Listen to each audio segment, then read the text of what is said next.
ఆరాధన యందు శివుడికి ఆరాధన చేస్తున్నారు అనుకోండి, శివాలయంలో శివలింగం కింద యంత్రం ఉంటుంది, విష్ణువాలయంలో భగవానుని యొక్క మూర్తి కింద యంత్రం ఉంటుంది. కానీ సాధారణంగా అమ్మవారి పూజలు చేసేటప్పుడు మంత్రము, తంత్రము, యంత్రము అని 3 విభాగాలు ఉంటాయి. మంత్రము బీజాక్షర సపుటీకరణము, తంత్రము ఆరాధనా విధానము, యంత్రము. అమ్మవారి పూజ దగ్గరికి వచ్చేటప్పటికి శ్రీచక్రానికి ఎనలేని ప్రాధాన్యత. అందులో 5 త్రికోణాల కిందకి, 4 త్రికోణాల కిందకి, 5 త్రికోణాలు పైకి వెడుతూ శివశక్తి సమ్మేళనంగా ఆమె బిందుస్వరూపంగా ఉంటుంది. అయితే శ్రీచక్రానికి ఉన్నటువంటి గొప్పతనం ఏమిటంటే, శ్రీచక్రము కేవలము ఆమె నివాస స్థానము ఒక్కటే కాదు, మిగిలినవి కొన్ని ఉన్నాయి, అవి ఆమె నివాస స్థానములుగా చెప్తారు. స్విధా సింధోరు మధ్యే సురబెటపి వాటీ పరివృతే. సుధా సముద్రమునందు ఆవిడ ఉంటుంది, మణిద్వీపమునందు అదొక నివాస స్థానం. మేరువునందు ఉంటుంది, అదొక నివాస స్థానం. శ్రీచక్ర సంచారిణీ, శ్రీచక్రమునందు ఉంటుంది, అదొక నివాస స్థానం. కానీ ఈ 3టిలో మిగిలిన 2టికి శ్రీచక్రానికి ఓ తేడా ఉంటుంది. అవి నివాస స్థానములు, శ్రీచక్రము అమ్మవారే, అది ఆమె శరీరముతో సమానం. పైగా ఆవరణలు ఉంటాయి, నవావరణలని. ఆ ఆవరణల యందు కొన్ని కోట్ల మంది దేవతలు ఎదురు చూస్తుంటారు ఆమె యొక్క దర్శనము కొరకు. అందుకే శ్రీచక్ర ఆరాధన అనేటటువంటిది ఒక ప్రత్యేకమైనటువంటి విధానం. అది కూడా గురువుల దగ్గర ఉపదేశం పొంది శ్రీచక్రాన్ని ఆరాధిస్తారు. శాక్తేయ సిద్ధాంతమనందు శ్రీ విద్యయందు ఈ శ్రీచక్ర పూజ, శ్రీచక్రార్చన, నవావరణార్చన అనేటటువంటిది చాలా చాలా గొప్పదిగా కీర్తింపబడుతుంది. మళ్ళీ అందులో భూప్రస్థానము, నీరు ప్రస్థానము, పూర్ణప్రస్థానమని ఇప్పటికీ కూడా మూకాంబికా దేవాలయం అక్కడ ఉంటుంది. ఇవి అత్యంత శక్తివంతములు. అవి ఎంత శక్తివంతములు అంటే ఇక నోటితో చెప్పడం సాధ్యం కాదు.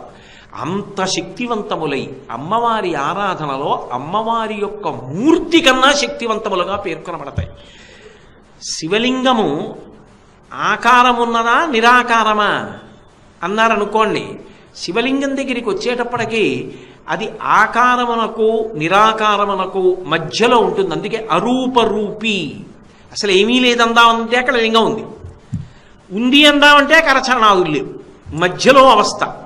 శ్రీచక్రం కాళ్ళు చేతులు ఉన్నాయా అంటే ఉండవు, అసలు ఏమీ లేదా అంటే ఉంది. ఆ యంత్రమునందు ఆవిడ మాత్రమే కాదు, శివశక్తులు ఇద్దరు ఉన్నారు, బిందుస్థానం ఉన్నది, సమస్తమైనటువంటి వ్యాపక శక్తి అందులోని నిబిడీకృతమై ఉంది.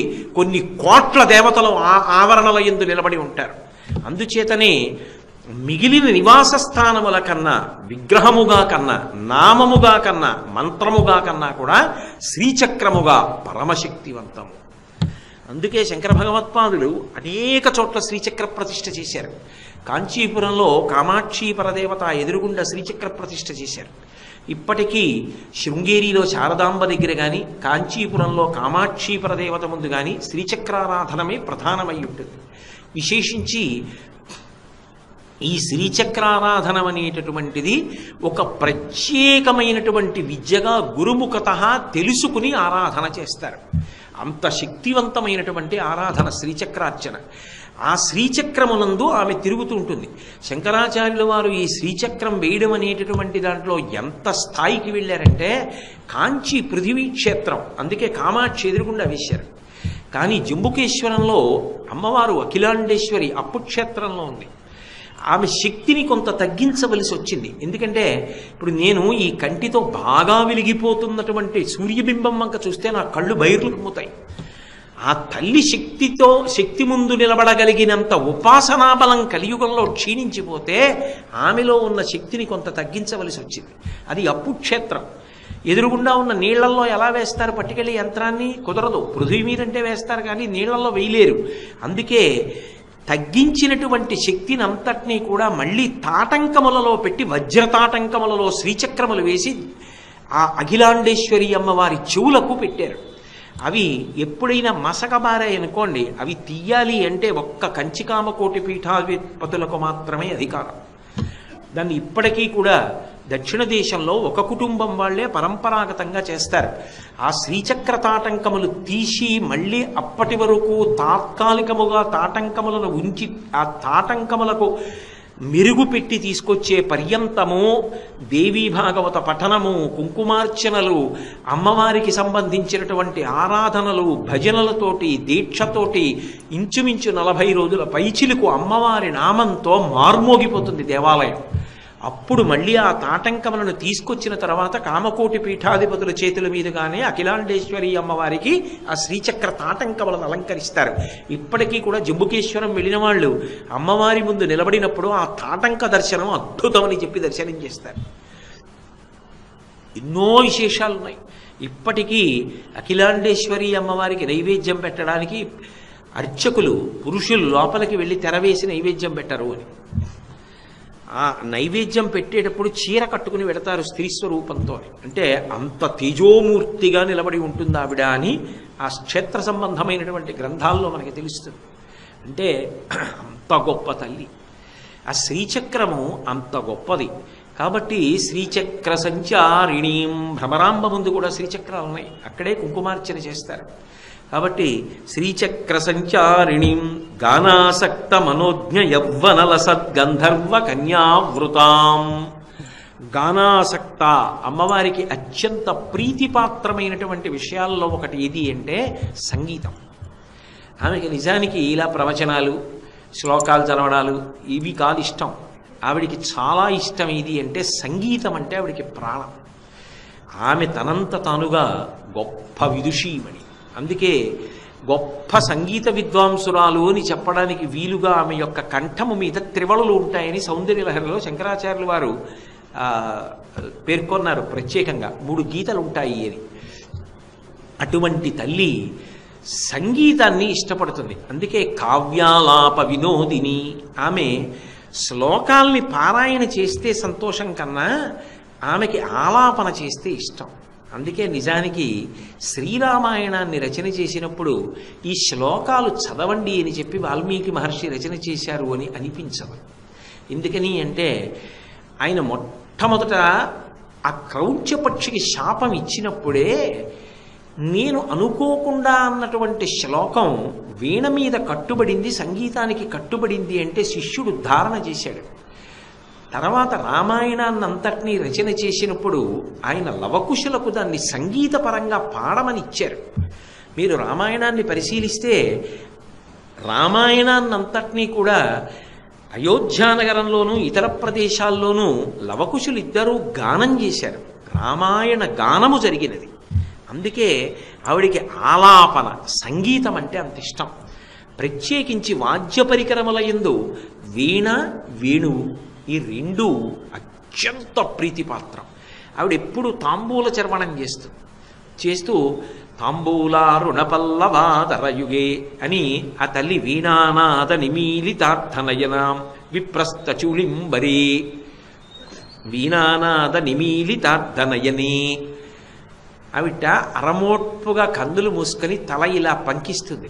ప్రవచనం వినేటప్పుడు తల ఊపకూడదు, సంగీతం వినేటప్పుడు నిశ్చలంగా ఉండకూడదు. వాళ్ళకి ఏమైనా అర్థం అవుతోందా లేదా అనిపిస్తుంది సంగీతం పాడేవాడికి. కొద్దిగా తల ఊపుతూ ఇలా సంతోషంగా వినాలి సంగీతం వినేటప్పుడు. అది కూడా సౌందర్యలహరిలోంచి చెప్తాను నేను. అందుకే విపంచా గాయంతి వివిధమపదానం పశుపతే.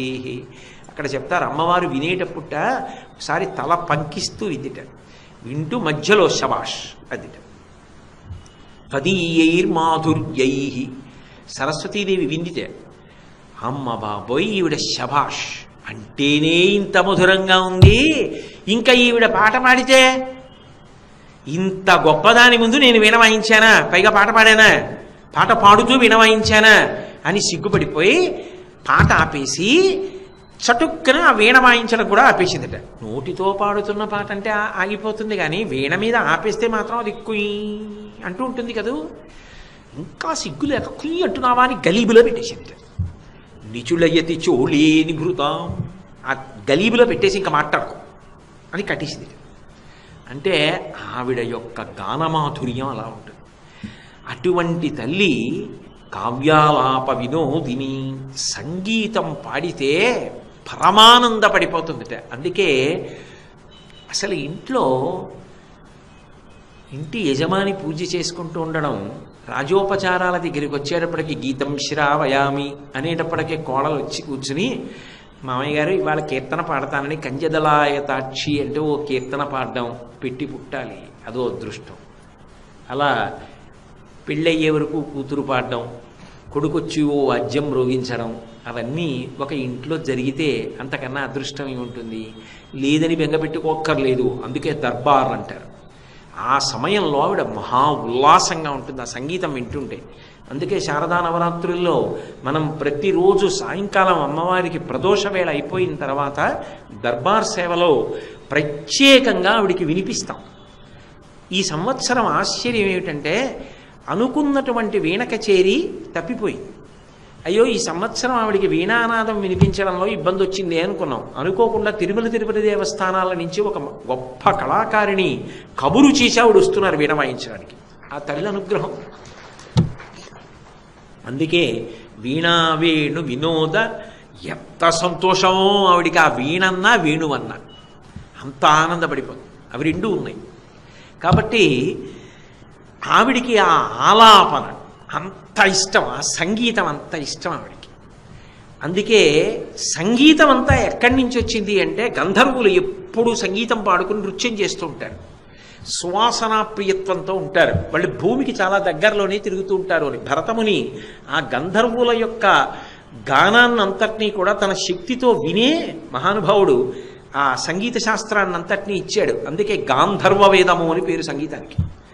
ఆ గంధర్వులు పాడితే హూహూహాహా. అలాగే విశ్వావసు వీళ్ళందరూ గంధర్వులు, వీళ్ళందరూ దేవతల దగ్గర కీర్తనలు చేస్తూ ఉంటారు. వాళ్ళు పాడితే అలా ఉంటుంది, నారదుడు పాడితే అలా ఉంటుంది, ఆ సంగీతం అంత గొప్పగా ఉంటుంది.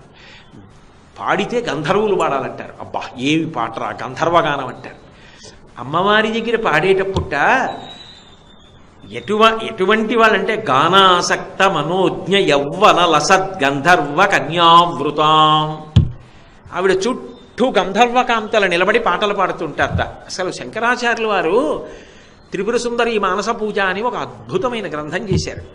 అందులో అమ్మవారు స్నానం చేయడాన్ని వర్ణించారు. ఆవిడ ఉండే మంటపం ఎలా ఉంటుందో, మంటపంలోంచి లేచి స్నానానికి ఎలా వెడుతుందో అవన్నీ వర్ణించారు. ఆ వెళ్ళేటప్పుట ఎంతో హొయలుపోతూ ఒక చెలికెత్తె భుజం మీద చెయ్యి వేసుకుని నడుస్తుందిట. నడిచి వెళ్ళి స్నానపీఠం మీద కూర్చుంటే ఒక ఆంతరంగిక పరిచారిక వచ్చి ఎంతో అదృష్టం చేసుకున్నదో ఆమె కొప్పు ముడి విప్పి జుత్తు విప్పి కింద ముడి వేసి దువ్వెనతో దువ్వి ఉంచుతుందిట. ఏదో అలా చింతరవందరగా జుత్తుండి స్నానం కాదుట, కొద్దిగా దువ్వి ఉంచాలట. అప్పుడు ఆవిడ స్నానం చేస్తుంటే ఆవిడకి మనోరంజకత్వం కోసమని ఎదురుగుండా కన్యకామణులు నృత్యం చేస్తూ ఉంటారట. గంధర్వగానం చేస్తూ ఒక పక్క పాట పాడుతూ ఉంటారట. అలా పాట పాడుతుండగా ఆవిడ ఉసిరిపప్పు నానపెట్టినటువంటి నీరు నురగతో ఉంటుంది. అందులో కస్తూరి, జవ్వాజి, జాపత్రి, పసుపు, పొగడపూలు ఇటువంటివన్నీ కలిపి బంగారపు రజను వేసినటువంటి ముద్ద చేసి చెలికెత్తెలు తీసుకెళ్ళి ఒంటి నిండా రాస్తారట. దీన్ని పూర్వాంగం అంటారు స్నానానికి. ఈ పూర్వాంగం జరుగుతున్నంతసేపు కూడా ఆవిడ నృత్యం చేస్తూ పాటలు వింటుంటుంది. ఆవిడికి అంత సంతోషం. ఈ సంవత్సరం మనం చేసే అభిషేకం అలాగే చేయబోతున్నాం అమ్మవారికి. కాబట్టి ఆ తల్లి చుట్టూ కూడా ఆ నవయవ్వనంలో ఉన్నటువంటి గంధర్వకాంతలందరూ నిలబడి పాట పాడుతూ ఉంటారు. ఆ పాటలు వింటూ ఆవిడ ఎంతో సంతోషంగా ఆసక్తితో మనసు దానిలో పెట్టి తల పంకిస్తూ మురిసిపోతూ ఉంటుందిట. అందుకే సంగీతం రావడం జీవితంలో ఒక అదృష్టం, అమ్మవారి ముందు అలా పాడుకోవడం ఒక అదృష్టం.